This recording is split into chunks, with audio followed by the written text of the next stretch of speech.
ಮುಂದಿನ ರಾಶಿಯಾಗಿ ವೃಶ್ಚಿಕ ರಾಶಿಯಲ್ಲಿ ಜನಿಸಿರ್ತಕ್ಕಂಥವರಿಗೆ ಈ ಒಂದು ವರ್ಷದಲ್ಲಿ ನೋಡಿ ಷಷ್ಠದ ಗುರುವಾಗಿರ್ತಾನೆ, ಗುರುಬಲ ಇರೋದಿಲ್ಲ. ಇನ್ನು ಅರ್ಧಾಷ್ಟಮ ಶನಿಪೀಡೆ ಅಂದರೆ ಚತುರ್ಥದಲ್ಲಿಯೇ ಸಂಪೂರ್ಣವಾಗಿ 2024ರಲ್ಲಿ ಶನಿಯ ಸಂಚಾರವಿರತಕ್ಕಂಥದ್ರಿಂದ, ಇನ್ನು ಪಂಚಮದಲ್ಲಿ ರಾಹುವು ಕೂಡ ಇರತಕ್ಕಂಥದ್ರಿಂದ ಸ್ವಲ್ಪ ಮಟ್ಟಿಗೆ ಆರೋಗ್ಯದ ಮೇಲೆ ವಿಶೇಷವಾದಂತಹ ಪರಿಣಾಮ ಮತ್ತು ಪ್ರಭಾವವನ್ನು ಖಂಡಿತವಾಗಿಯೂ ಬಿದ್ದೇ ಬೀರುತ್ತೆ.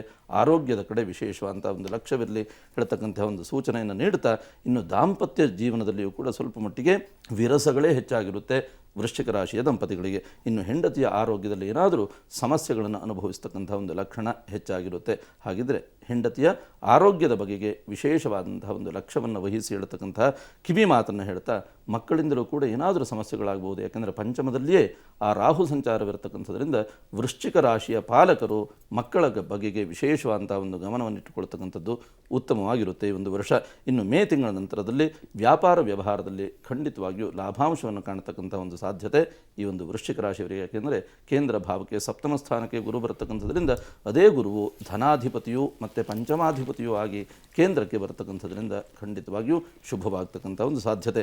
ಇನ್ನು ತೀರ್ಥಯಾತ್ರೆಯ ಹೋಗ್ತಕ್ಕಂಥ ಒಂದು ಯೋಗ ಅಥವಾ ವಿದೇಶ ಪ್ರಯಾಣಾದಿ ಯೋಗಗಳನ್ನು ಕೂಡ ಈ ಒಂದು ವೃಶ್ಚಿಕ ರಾಶಿಯವರಿಗೆ ಸೂಚಿಸ್ತಾ, ಖಂಡಿತವಾಗಿಯೂ ಪರ್ಸಂಟೇಜ್ ವ್ಯವಸ್ಥೆಯನ್ನು ನೋಡಿದರೆ 60% ಶುಭದ ನಿರೀಕ್ಷೆಗಳನ್ನೇ ಪಡಬಹುದು. ಇನ್ನು 40% ಅಶುಭದ ಯೋಗ ಫಲಗಳನ್ನು ಈ ಒಂದು ರಾಶಿಯವರಿಗೆ ಹೇಳುತ್ತಾ, ದೋಷ ನಿಮಿತ್ತವಾಗಿ ಗುರು ಸೇವೆಯನ್ನು ಮಾಡಿ, ನಿಮ್ಮ ಕುಲಗುರುಗಳ ದರ್ಶನಾದಿಗಳನ್ನು ಮಾಡಿಕೊಳ್ಳಿ, ಗುರುಪಾದುಕಾ ಪೂಜೆಯನ್ನು ಮಾಡಿ, ಸುಬ್ರಹ್ಮಣ್ಯನ ಆರಾಧನೆಯನ್ನು ಮಾಡಿಕೊಳ್ಳಿ. ಪ್ರತಿನಿತ್ಯ ಸಾಧ್ಯವಾದರೆ ಅಶ್ವತ್ಥ ವೃಕ್ಷದ ಪ್ರದಕ್ಷಿಣೆ ಅಥವಾ ಪ್ರತಿ ಗುರುವಾರ ತಪ್ಪದೇನೆ ಅರಳಿ ವೃಕ್ಷದ ಪ್ರದಕ್ಷಿಣಾ ನಮಸ್ಕಾರಾದಿಗಳನ್ನು ಮಾಡತಕ್ಕಂಥದ್ರಿಂದ ಏನೇ ದೋಷಗಳಿದ್ದರೂ ಕೂಡ ಆ ದೋಷಗಳೆಲ್ಲವೂ ಕೂಡ ಪರಿಹಾರವಾಗುತ್ತೆ, ಶುಭವಾಗುತ್ತೆ.